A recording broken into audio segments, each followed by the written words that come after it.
Bonjour à tous et bienvenue pour ce webinaire Happy User consacré au taux de conversion et son optimisation via le levier WebPerf. J'espère que vous allez tous bien. On va peut-être se laisser une minute ou deux, le temps de permettre au maximum de personnes de nous rejoindre et de s'installer confortablement. Ça me permet déjà de vous expliquer un peu comment ça peut fonctionner si vous n'avez pas l'habitude. Vous avez tout au long de ce webinaire la possibilité d'interagir et de nous poser vos questions dans la fenêtre chat sur votre droite. N'hésitez pas à la tester, d'ailleurs, en nous faisant un petit coucou, en vous présentant. Ça peut être sympa. Pour celles et ceux qui n'auront pas eu l'occasion de se connecter aujourd'hui, pas de souci. Ils pourront assister à ce webinaire en replay dans les heures qui suivent, en fait. Enfin, sa clôture, vous pourrez le retrouver sur Webikeo. Ça me permet aussi de vous dire que ce premier webinaire, donc c'est un premier opus d'une opération qu'on souhaite systématiser. À partir de la rentrée, on va essayer de mettre en place un rendez-vous régulier sur une base mensuelle pour vous parler WebPerf de manière régulière. Donc, n'hésitez pas à vous abonner à notre chaîne. Est-ce que on se laisse encore un petit peu de temps? Allez, encore 20 secondes et puis on va vraiment démarrer.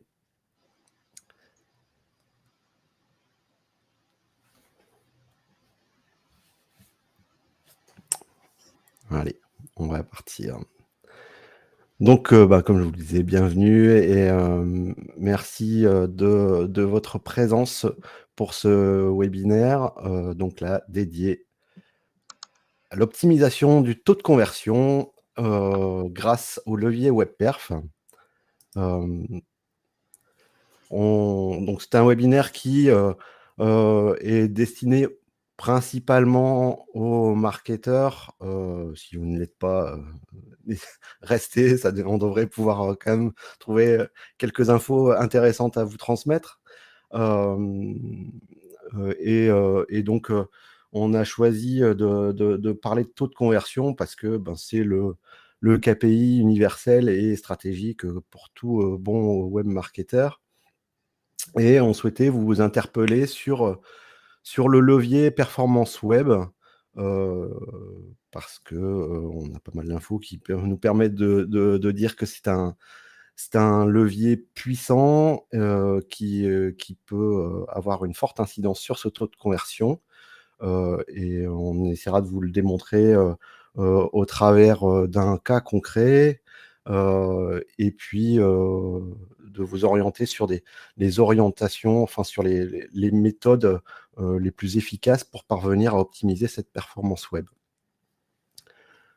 Pour vous parler de ce sujet-là, vous aurez Philippe Barrette, CTO de Cadran, et Stéphane Jobert, coach agile en freelance, et puis moi-même en tant que responsable marketing de Cadran. Au sommaire de ce webinaire, donc on va démarrer par une définition de ce qu'est la performance web, avant d'envisager, d'étudier, d'explorer tous les impacts business de cette performance web, et en ne manquant pas d'évoquer que c'est un sujet qui appelle une responsabilité partagée au sein de l'entreprise et de tous les intervenants qui travaillent sur un site internet. On verra ça au travers aussi d'un retour d'expérience d'un projet concernant Airbus, et au travers du témoignage de Stéphane Jobert. Et on en tirera en fait, la suite scientifique moelle pour énoncer quelques bonnes pratiques applicables, dans, une majorité de cas pour tout type de site internet, quel que soit le secteur d'activité et puis quelle que soit la fonction que vous exercez au sein de ces entreprises. Et on terminera par, évoquer, les perspectives de gains, possibles en étant parvenu à optimiser cette performance web.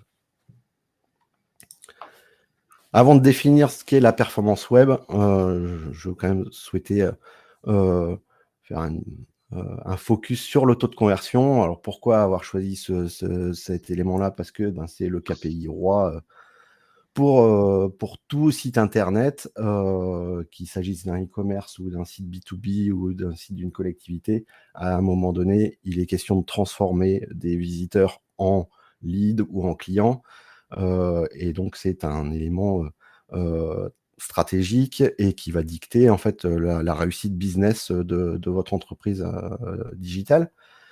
Là, je vous ai listé quelques taux moyens de conversion suivant le secteur d'activité, suivant le type de site. Ce qu'on peut voir, c'est forcément quelques pourcents, en cela, c'est, assez intéressant, d'arriver à isoler, tout paramètre susceptible de faire évoluer ce taux-là, sachant que chaque dixième de point gagné sur ce taux de conversion va avoir une forte incidence sur votre business. La performance web, qu'est-ce que c'est? En fait, ça se réfère à la vitesse de chargement et d'affichage des pages web sur les navigateurs de vos utilisateurs. Et donc, c'est la discipline technique qui vise à assurer un affichage rapide et une bonne fluidité des pages web dans les navigateurs, en évaluant en fait quel est l'impact sur l'expérience utilisateur. Donc, dans ces composantes, vous avez le temps de chargement des pages, la fluidité de navigation et la disponibilité de votre site internet.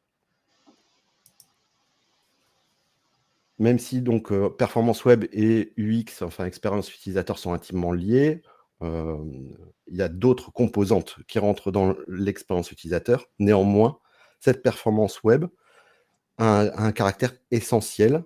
D'ailleurs, c'est prouvé par, notamment, Google, qui, au travers d'un questionnement des internautes, révèle que ce temps de chargement des pages, est la première attente des visiteurs et des internautes, bien avant, toute autre, considération, qu'il s'agisse de l'attractivité du design, la simplicité d'utilisation, donc l'ergonomie, et cetera.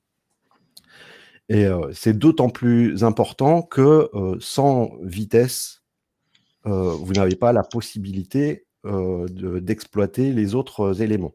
Et donc c'est un critère essentiel sans laquelle on ne pouvait pas, prétendre à une bonne expérience utilisateur.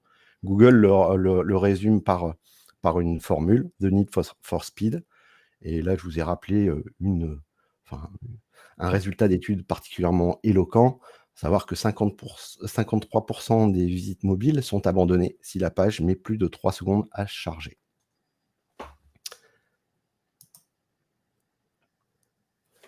Quels sont les principaux facteurs qui, influent sur cette performance web? On va retrouver les notions d'infrastructure et d'architecture, le domaine applicatif, le réseau, les questions de distance et de qualité de réseau, mais aussi les navigateurs, l'OS, les matériels utilisés par les internautes. Et ensuite, vient aussi les questions d'audience sur la nature de l'audience et sur sa taille. Donc ces éléments-là qui influent sur cette performance web. En découle quand il s'agit d'essayer d'améliorer cette performance web, parmi les solutions qui sont évoquées, on va retrouver le plus souvent, des questions de mettre au régime votre site internet en minifiant les ressources, en optimisant les images ou les vidéos, en cherchant à diminuer le nombre de requêtes, de modifier ou d'optimiser l'ordre de chargement de ces ressources, ou alors la mise en place de services d'accélération type CDN, ou voire même un redimensionnement global de l'infrastructure. Donc autant de solutions qui sont éminemment techniques et qui peuvent amener un raccourci et considérer que cette performance web, c'est une question exclusivement réservée aux services techniques. Ça serait une erreur quand on examine les impacts de cette performance web qui sont multiples. Alors bien évidemment, cette performance web va avoir un impact sur l'IT au niveau des coûts d'infrastructure, peut avoir aussi un impact assez fort sur les questions d'impact environnemental, sur le principe que plus vos pages et vos sites vont être lourds, plus ils vont nécessiter d'énergie pour être, pour fonctionner, et aussi d'énergie aussi chez les utilisateurs pour pouvoir consulter vos pages. Mais néanmoins, l'impact principal réside sur l'expérience utilisateur et va découler un certain nombre de conséquences sur des notions aussi diverses que votre image de marque, votre capacité de fidélisation, sur le trafic, sur vos performances en termes de SEO, donc de référencement naturel, et on revient sur les questions de conversion. Là, j'ai répertorié quelques exemples d'impact. Vous pourrez aisément trouver sur le web un grand nombre d'exemples prouvant cet impact-là. Donc, parmi les exemples que je vais relever, un qui est particulièrement flagrant, c'est une étude de Walmart qui là, a établi sur la base de ces chiffres une corrélation assez forte entre ce taux de conversion et le temps de chargement de ces pages. Je vous invite à aller voir un site assez intéressant, WPO Stat, qui là aussi inventorie les impacts de la performance web. Là, j'ai cité quelques exemples parmi les plus récents. Et pour prendre l'exemple, là, Snipes USA, qui est parvenu en fait à doubler son taux de conversion en accélérant le chargement de ses pages de 30%. Ça, c'est côté impact. Mais ce partage, et cette diversité d'impact se retrouve aussi au niveau des responsabilités, dans le sens où l'IT n'est pas le seul service dont les actions impactent la performance web. Au quotidien, les services marketing, le design ont aussi un impact sur cette performance web. Quand il s'agit de refondre un site, quand il s'agit d'ajouter une nouvelle fonctionnalité, ou même de mettre à jour un contenu, toutes ces actions-là vont avoir un impact positif ou négatif sur votre performance. Ces impacts sont parfois passés sous silence, ou en tout cas pas vus, du fait d'erreurs assez fréquentes. Parmi ces erreurs les plus fréquentes, c'est que cette performance web, elle va être ignorée par ces services ou insuffisamment mesurée. Quand c'est pris en considération, il arrive aussi que les exigences ne soient pas smart, dans le sens où elles ne sont pas assez précises, et on va se borner à demander à ce que la performance web soit suffisante, ou en tout cas que le site soit performant, sans aller beaucoup plus loin. Il arrive aussi assez régulièrement qu'il n'y ait pas de suivi, dans le sens où quand cette performance web est mesurée, elle est uniquement mesurée en one shot, de manière très ponctuelle, à la faveur d'audits ou lors d'accidents, parcours particulièrement importants. Enfin, dernière erreur assez fréquente, c'est une mauvaise utilisation des outils, ou un focus sur un indicateur qui n'est pas forcément révélateur.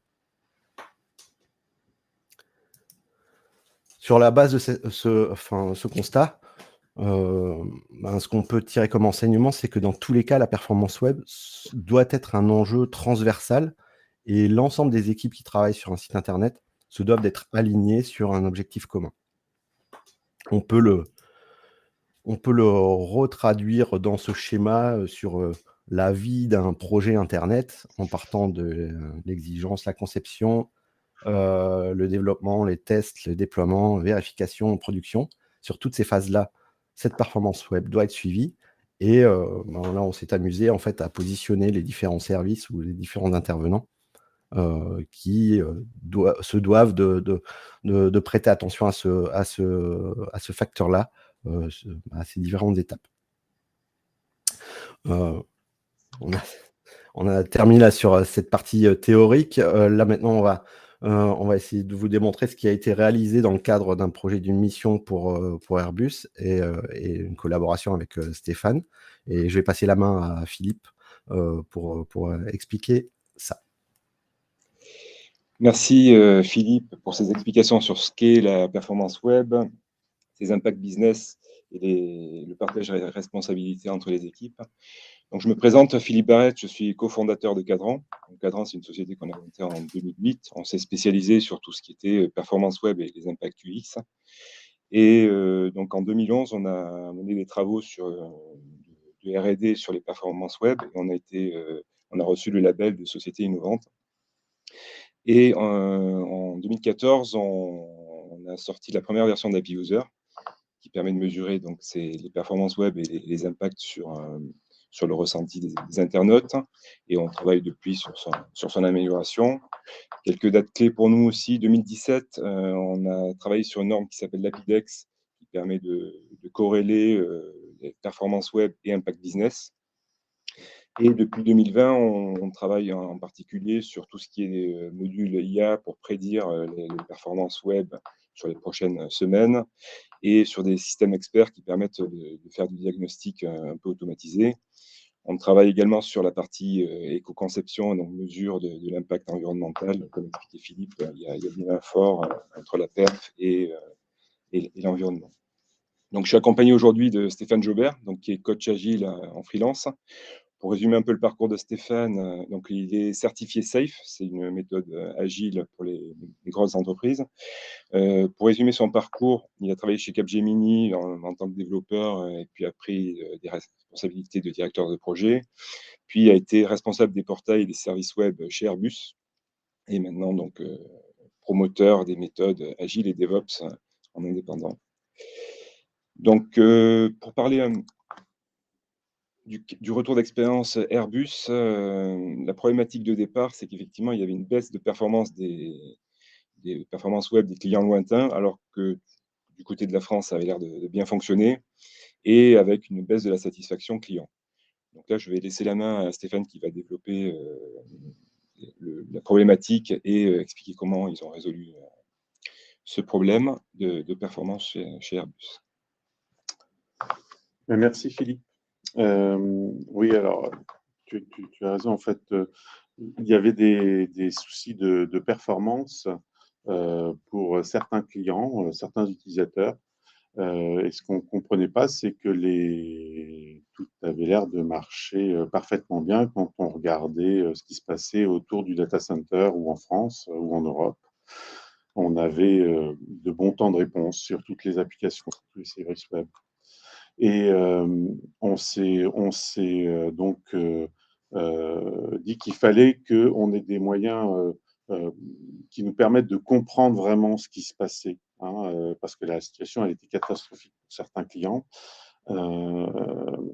Donc, on a décidé de faire des audits chez ces clients qui avaient des difficultés, donc sur site, hein, directement, pour identifier les différentes causes de ces problématiques. Parce que c'était des problématiques de performance qui allaient jusqu'à rendre les fonctionnalités inutilisables, en fait, hein.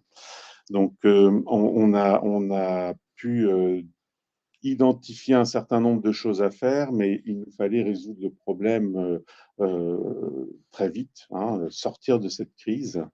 Et pour ça, en fait, on a mis en place une première solution qui est une solution d'accélération web qui nous a permis de venir implémenter cette solution autour de notre infrastructure, quasiment sans toucher à nos applications, et de débloquer la situation. En fait, hein. Donc ça a été vraiment une très, très bonne chose de pouvoir débloquer nos utilisateurs. Ça nous a donné le temps après de réfléchir sur qu'est-ce qu'on pouvait mettre à moyen terme pour que ça ne se reproduise pas, en fait, hein.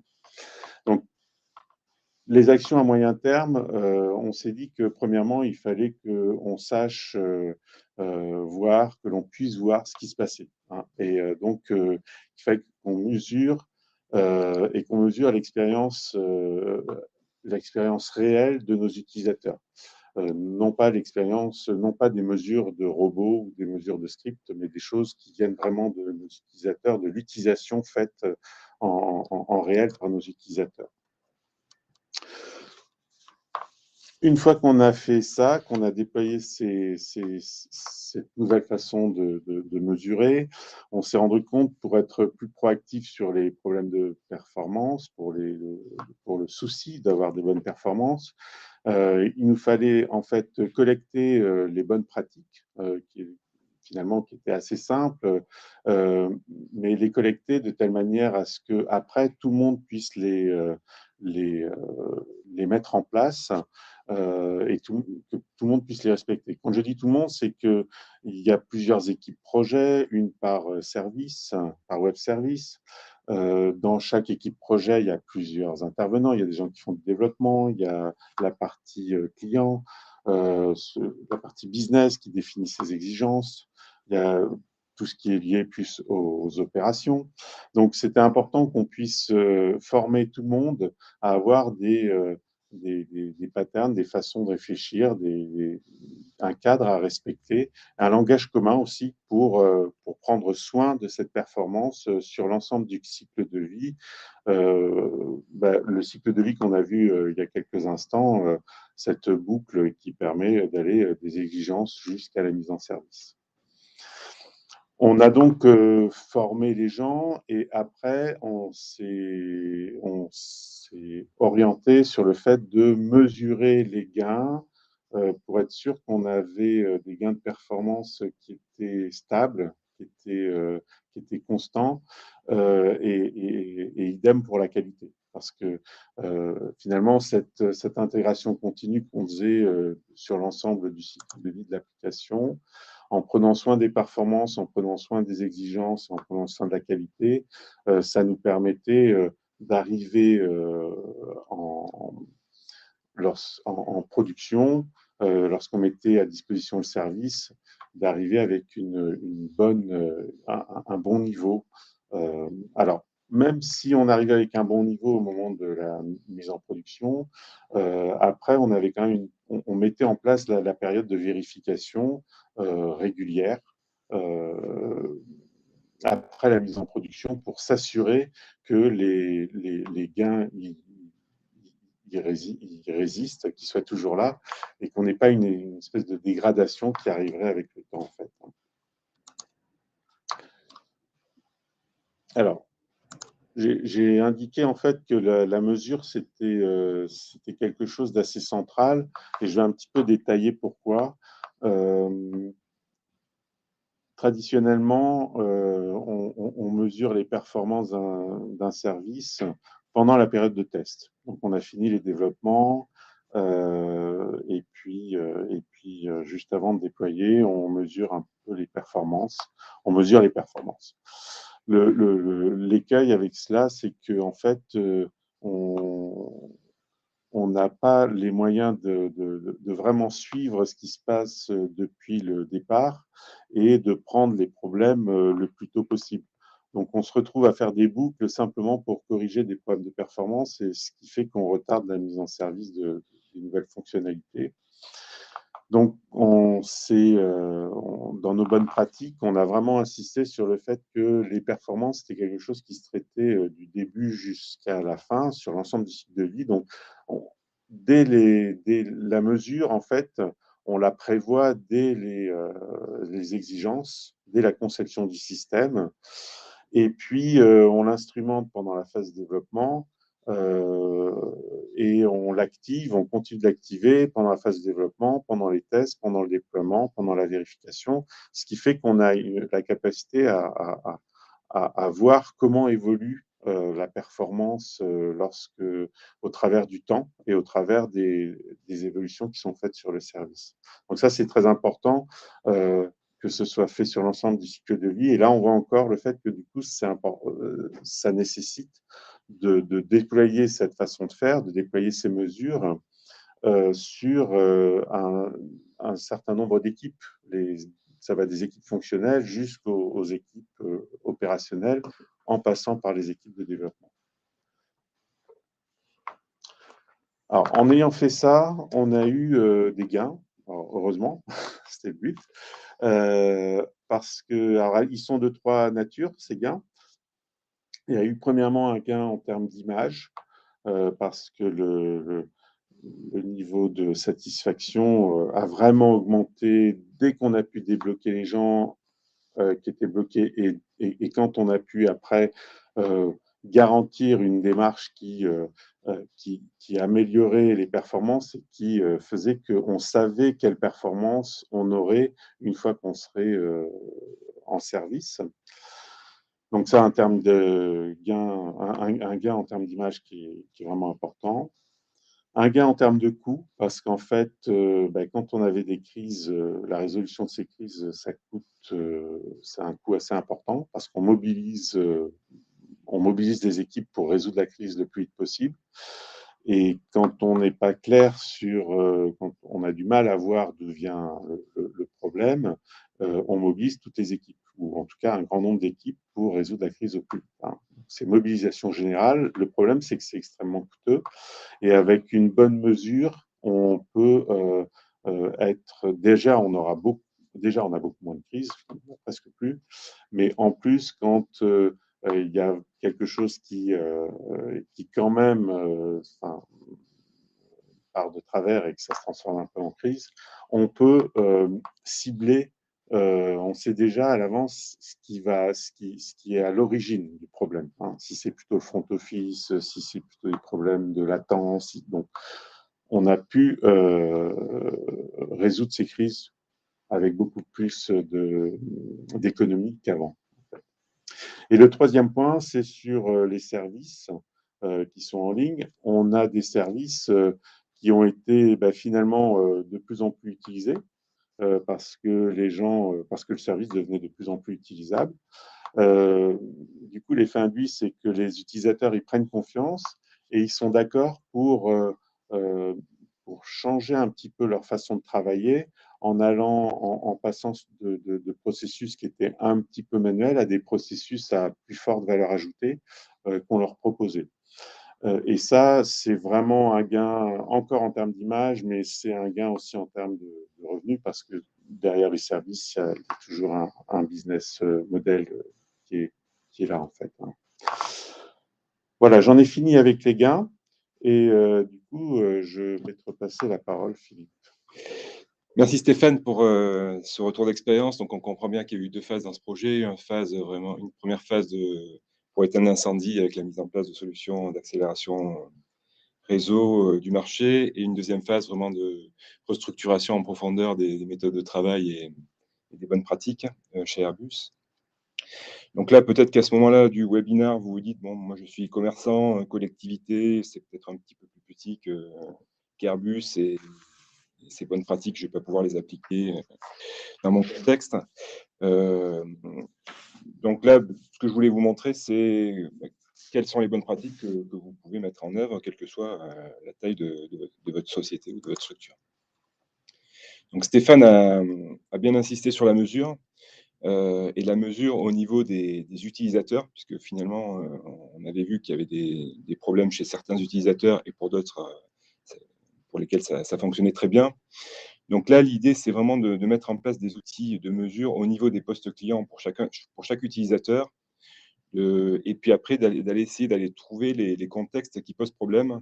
Donc ça peut être, par exemple, des contextes de mobinotes qui ont plus de difficultés à surfer que les internautes sur PC. Ça peut être des contextes, comme on l'a vu, de localisation. Ça peut être des contextes aussi de serveurs un peu surchargés en audience et donc qui vont moins bien fonctionner à certaines périodes de l'année, ou alors telle ou telle page qui marche moins bien.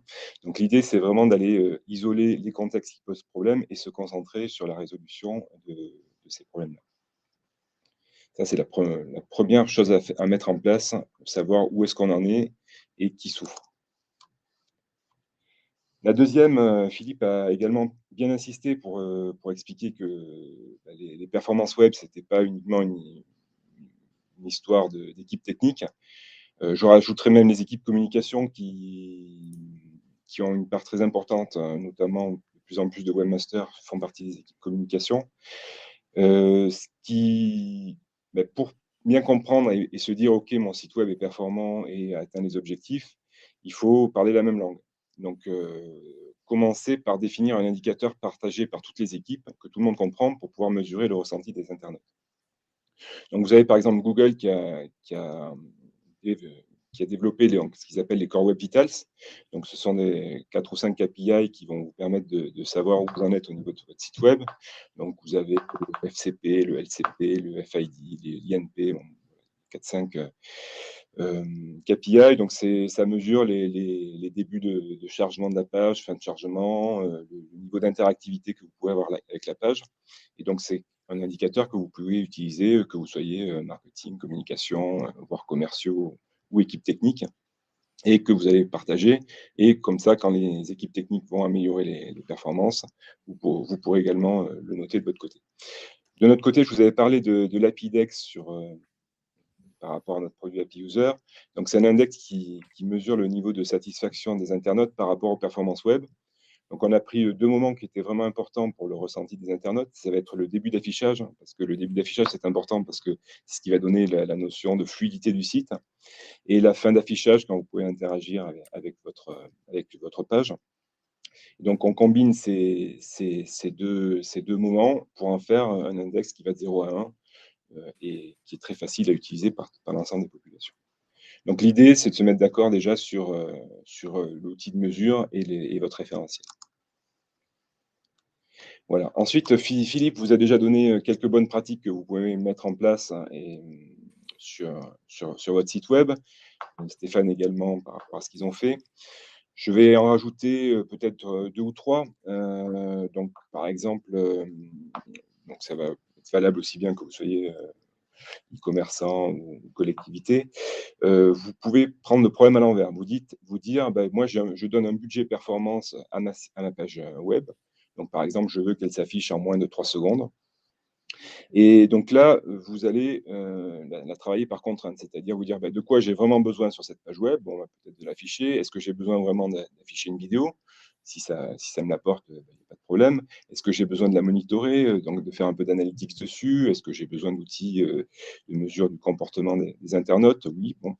Et donc, je regarde combien me coûte chaque plugin ou chaque fonctionnalité que j'introduis dans ma page web, et je fais en sorte de ne pas dépasser ce budget performance que je me suis alloué. Vous avez également la notion d'arbitrage. Pour avoir un site web qui soit performant d'un point de vue business, vous allez devoir effectivement arbitrer entre vos différentes actions, le budget n'étant pas infini. Donc, vous allez devoir arbitrer entre mettre de l'argent sur du SEO, donc pour améliorer votre référencement, du SIA, donc tout ce qui est action commerciale et achat de mots-clés. Vous allez effectivement peut-être vouloir faire une refonte de votre site pour avoir un design un peu plus sympa. Et effectivement, vous allez cette notion de performance qui est vraiment à prendre en compte dans ce que réclament les internautes. Donc là, l'idée, c'est d'essayer d'être homogène sur toutes ces dépenses pour avoir un retour sur investissement maximal sur votre site web. Donc, ne négligez aucune discipline. Pour nous, les performances web sont très importantes. Il n'y a pas que ça, mais ne pas les négliger non plus. Au niveau des alertes également, c'est pareil. L'idée, c'est surtout de travailler, d'être alerté quand il y a une dégradation importante des performances. Si vous avez une petite baisse à un moment donné, ce n'est pas forcément un souci.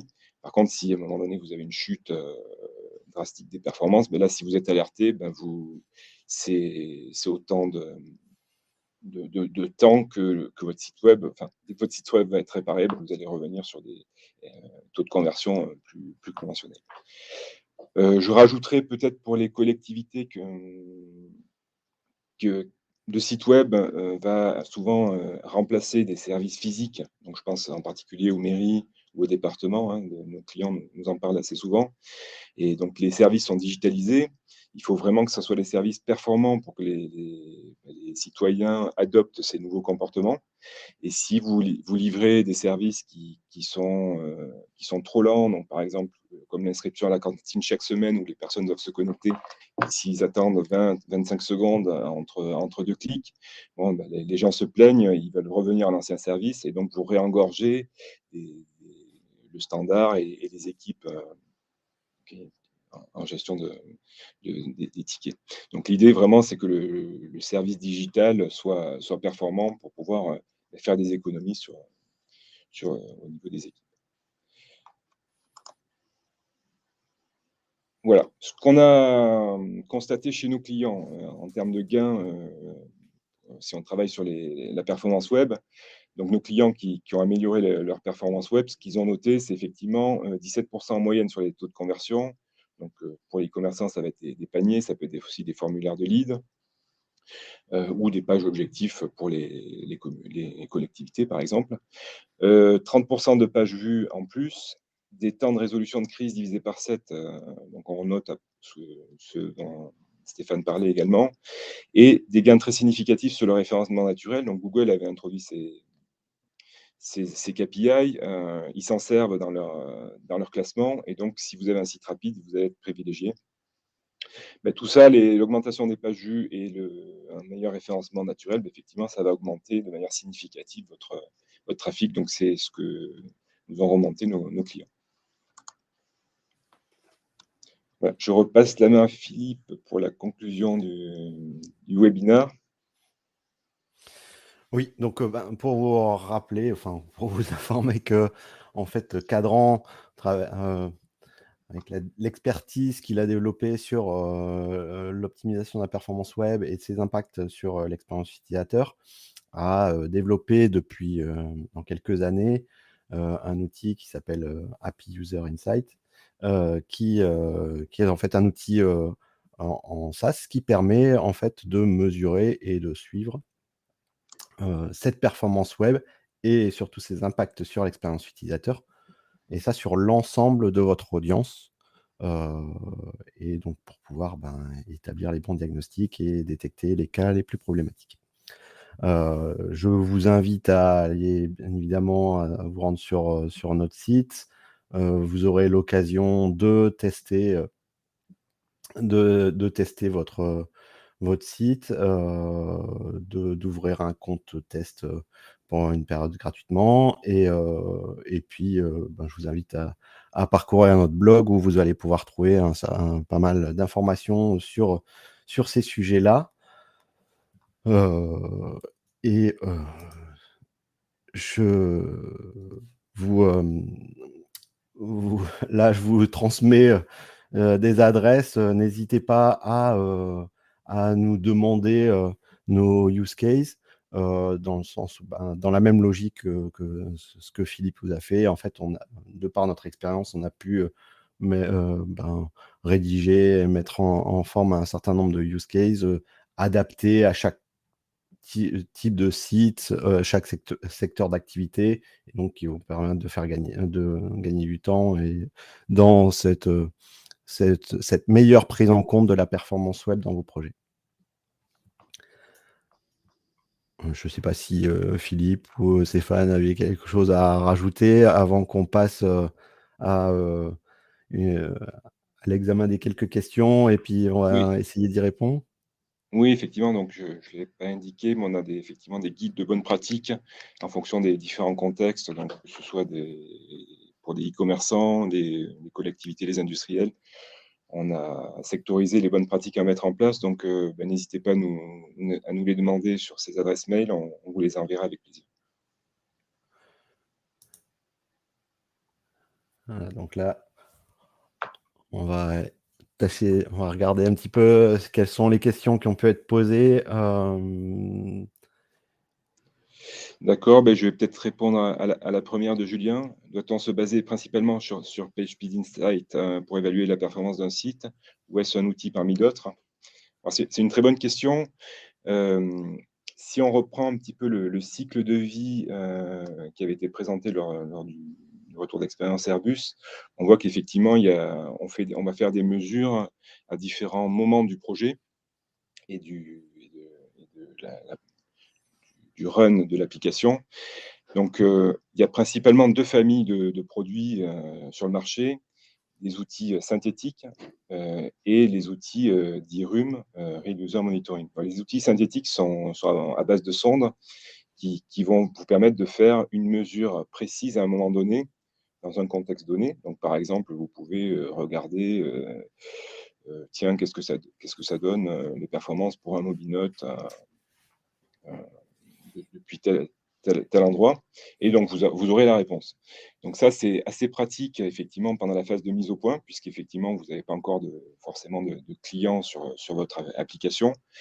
Et donc, ce type d'outil va vous permettre de vous donner un bon garde-fou et de vous donner confiance lors de la mise en production. C'est exactement c'est ce qu'expliquait Stéphane. Airbus faisait au début ce type de test en labo pour s'assurer que ça fonctionnait bien. Il s'avère qu'effectivement, on se donne le maximum de chances que ça marche bien. Là, dans ce cas-là, effectivement, ça marchait bien sur Toulouse, mais ça marchait moins bien dans les pays un peu plus lointains à cause de la latence. Et donc, il y a la deuxième famille d'outils, les outils dits RUM, donc Real User Monitoring, qui vont aller faire les mesures au niveau des postes clients et qui vont vous remonter, donc, dans chaque contexte, le ressenti ou le niveau de performance de chaque client. Donc là, vous allez pouvoir voir effectivement quels sont les contextes qui marchent bien et ceux qui posent vraiment souci. Donc pour moi, ce sont des outils complémentaires, les outils Google ou d'autres sur le marché à base de sondes, qui vont être plutôt pendant les phases de mise au point. Et après, vous avez les outils RUM qui sont plutôt pendant la phase de production et qui vont s'assurer également que votre site web fonctionne toujours bien et vous alerter s'il y a des soucis. Je vois une autre question. Oui, t'as fini ? Oui, voilà. Ouais. Ben, moi, je vais répondre sur la question sur les efforts pour déployer la démarche chez Airbus. Alors, allez, disons que il y a eu le fait qu'on ne savait pas d'où venait le problème. Les audits, ça représente un coût et c'est vrai que c'est beaucoup mieux d'avoir quelque chose qui nous permet d'avoir les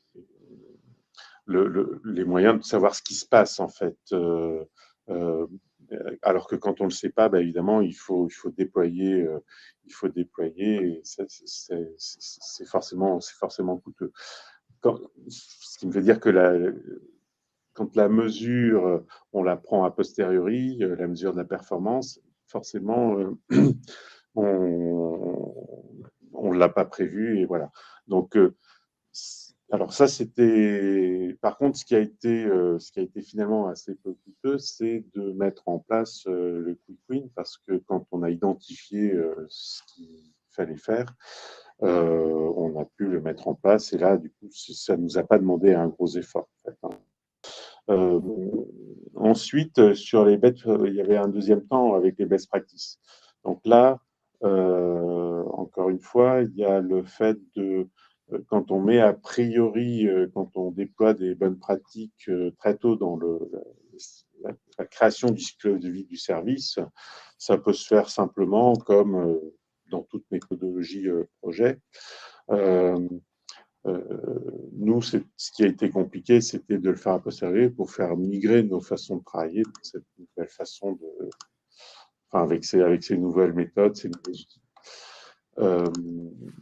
Donc, ce que je conseille, c'est de le prendre dès la mise en place du service, ou en tout cas de prendre des choses qui sont déjà éprouvées pour que justement limiter l'effort et puis avoir le retour sur investissement le plus vite possible. En fait.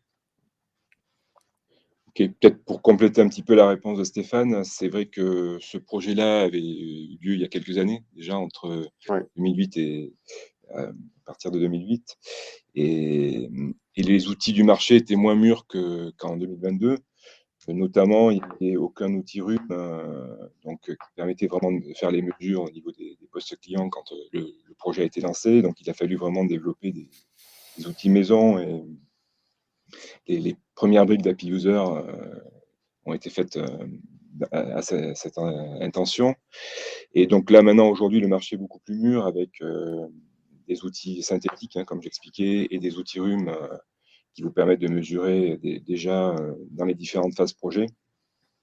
Et effectivement, depuis 10 ans, on a Cadran a capitalisé, l'ensemble du marché également a capitalisé sur les bonnes pratiques. Et donc, c'est beaucoup plus facile de déployer qu'à l'époque. Si tu le permets, Philippe, je vais essayer d'apporter une réponse. Tu pourras compléter la question de Girard là. Concernant la solution API User, recommandez-vous de tester une page en spécifique ou la page d'accueil pour donner des indications suffisantes sur la perf du site? Alors, déjà, je me permets de répondre parce que là, je vais prendre étant responsable marketing, là, je vais prendre ma casquette de marketeur pour essayer d'apporter une réponse simple. C'est que, déjà, à la base, en fait, chacune des pages de votre site va avoir une performance, des scores de performance qui vont être par nature différentes. Donc, pour avoir un aperçu de sa performance web, il ne faut pas tester que sa page d'accueil. Déjà, c'est un élément de réponse. Et c'est d'autant plus intéressant, là, quand on parle marketing, d'évaluer chacune des pages de son tunnel de conversion et des principaux parcours de vos utilisateurs. Donc, il est important de tester cette performance sur l'ensemble des pages. Concernant API User, c'est pas la question dans le sens où avec API User, c'est un outil RUM, donc Real User Monitoring, qui consiste en fait où on collecte, où on récupère l'information concernant tous vos visiteurs et toutes les pages de votre site. Donc, c'est ce qui va vous permettre de constater, en analysant les résultats, de constater quelles sont les pages qui posent éventuellement problème, et de voir s'il n'y a pas en fait un goulot d'étranglement quelque part et une page notamment sur laquelle il faut focaliser ses efforts au niveau de la performance web. Donc, la problématique de tester telle ou telle page se pose pour des outils synthétiques, comme on disait, en fait, qui sont en fait une simulation d'un internaute dans des conditions particulières qui va aller voir une page en particulier. Mais concernant API User, là, on est sur du RUM, donc vous avez l'intégralité des données. Je ne sais pas si Philippe, tu as quelque chose à rajouter? Non, c'est très clair, effectivement. On est vraiment, le RUM est passif. On n'interroge pas le serveur. On récupère uniquement les informations de l'ensemble des utilisateurs et donc on récupère l'ensemble des clics sur les pages et le niveau de satisfaction qui en a découlé. J'ai également une autre question. De Julien. Quels sont les principaux problèmes que vous rencontrez? Taille et format d'image, trop de scripts, compression CSS ou autre? Donc, pour élargir un petit peu la question, les problèmes peuvent se trouver il y a 4 segments possibles. Entre le moment où vous demandez la page et le moment où la page a fini de s'afficher. Le premier segment, ça va être la connexion jusqu'à vos serveurs, donc la résolution DNS, la connexion TCP jusqu'à vos serveurs.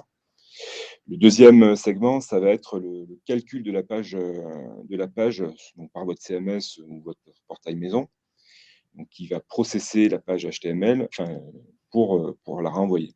Le troisième segment, ça va être le segment réseau, donc qui lui peut varier en fonction de la distance de l'internaute par rapport à vos serveurs. Et le quatrième segment, ça va être effectivement tout ce qui est front office. Donc effectivement, ce qu'indique Julien, donc les tailles des formats d'image, trop de scripts, compression CSS ou autre. Donc là déjà, on parlait un peu de temps de résolution de crise, comment on s'y prenait pour diviser par 7 la résolution d'une crise. Il faut déjà identifier quel segment pose problème. Ça peut être quel avec un S, mais déjà, il faut savoir si c'est plutôt un problème de connexion sur votre serveur, de processing de la page. Par exemple, une page de recherche, ça va être plutôt le calcul pour trouver le résultat de votre recherche. Est-ce que c'est un problème finalement plutôt réseau comme avait Airbus et comme a pu résoudre Airbus à ce moment-là en faisant de l'accélération réseau, ou est-ce qu'effectivement c'est sur le quatrième segment? Donc là déjà, quand vous avez identifié le segment, vous avez déjà gagné beaucoup de temps. Ensuite, une fois que vous avez identifié le segment, donc souvent, on va dire 70-80% du temps, effectivement, c'est des problèmes un peu plus front office avec des pages qui sont un peu gourmandes et on a tendance à avoir effectivement un peu trop de scripts ou des images ou des vidéos qui prennent de l'espace. Donc, souvent, chez nos clients, c'est effectivement déjà cette partie plus front office qu'il faut optimiser. Alors, vous avez des plugins sur les CMS, par exemple, qui vont vous faire vous minifier vos JavaScript, qui vont pouvoir faire de la compression, agréger également tous ces JavaScript, qui vont pouvoir faire de la compression d'images aussi à la volée, fournir les dernières images. Alors, il faut bien les tester parce que des fois, vous pouvez empirer les choses. Donc là, on parlait vraiment toujours de l'optique de test, c'est je teste avant, je teste après, je regarde que j'ai pas détérioré et que j'ai amélioré, surtout si c'est un plugin qui est censé le faire.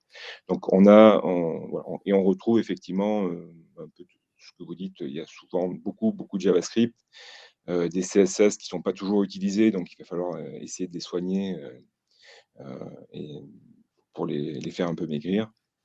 Et effectivement, de plus en plus de vidéos qui sont quand même assez gourmandes. Donc ça, il y a des solutions et c'est souvent peu coûteux. Il faut vraiment prendre le problème par le bon sens, dans le bon sens.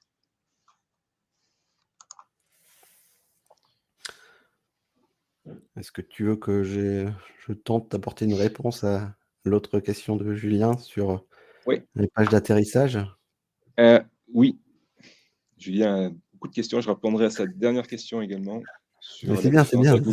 avec Google Analytics. Ah oui.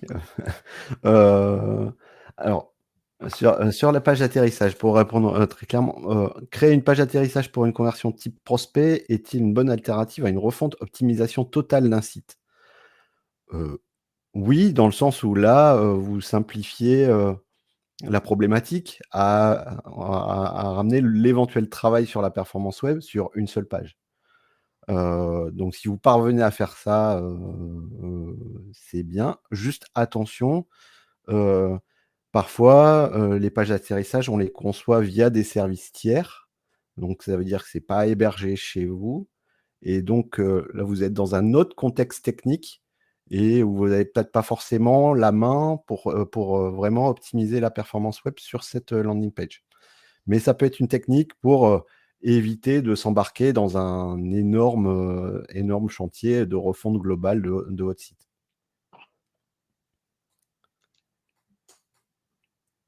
Ok. Donc la question de Julien, j'ai bien entendu la réponse sur la question de Girard. Quels sont les avantages de cette appli en comparaison de Google Analytics? Alors déjà, le positionnement global des outils est différent.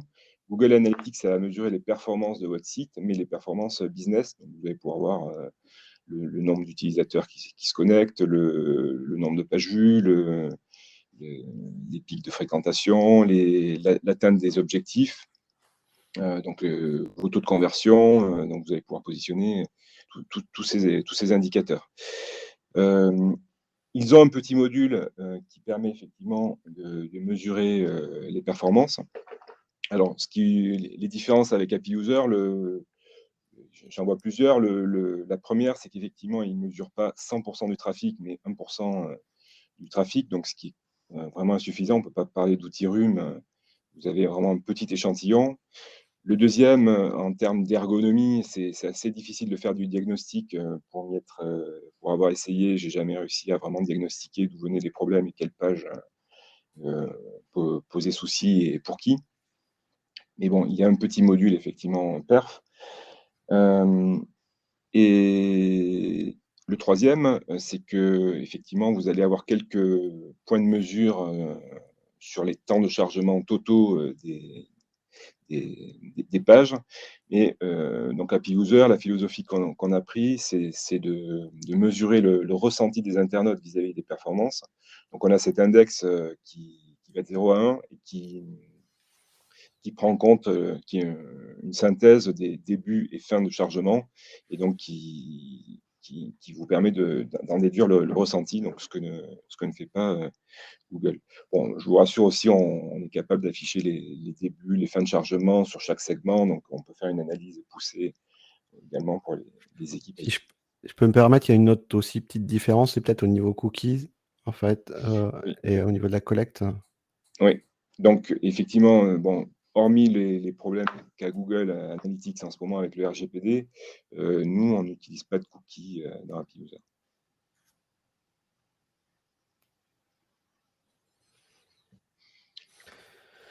Alors, est-ce qu'on a passé en revue l'ensemble des questions?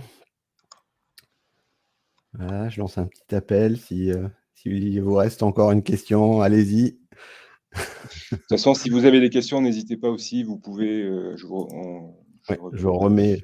Être sur, voilà, vous pouvez envoyer à contact@cadran.eu ou sur l'adresse de Philippe. On se fera un plaisir d'y répondre. Si vous voulez également une démo d'Happy User, on vous la fera avec plaisir pour que vous voyez un petit peu plus en détail la fonctionnalité. Voilà, et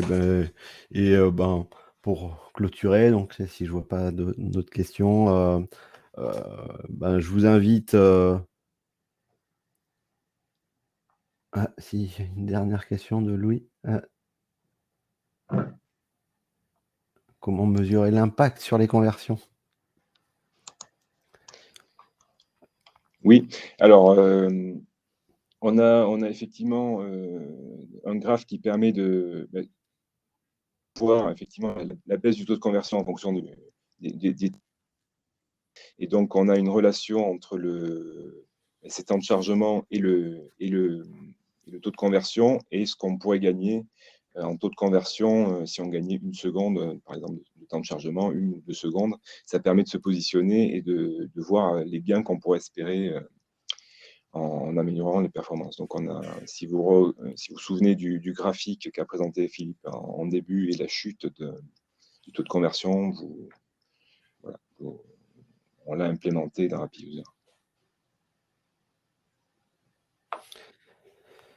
Voilà, donc si personne n'y aurait d'objection, on va clôturer maintenant ce premier webinaire. On vous remercie de nous avoir suivis. Bon, j'espère qu'on vous a apporté suffisamment d'informations. N'hésitez pas à revenir vers nous via email ou en rendant sur notre site, sur nos réseaux sociaux. Je vous invite aussi à rester abonné ou à vous abonner sur la chaîne Cadran de Webikeo. Ça vous permettra d'être alerté de nos prochains opus en termes de webinars qui, comme je vous le rappelle, je pense devraient apparaître sur une base régulière à partir de la rentrée. Voilà. Je vous remercie tous et puis à très bientôt, j'espère. Merci. Au revoir à tous. Au revoir.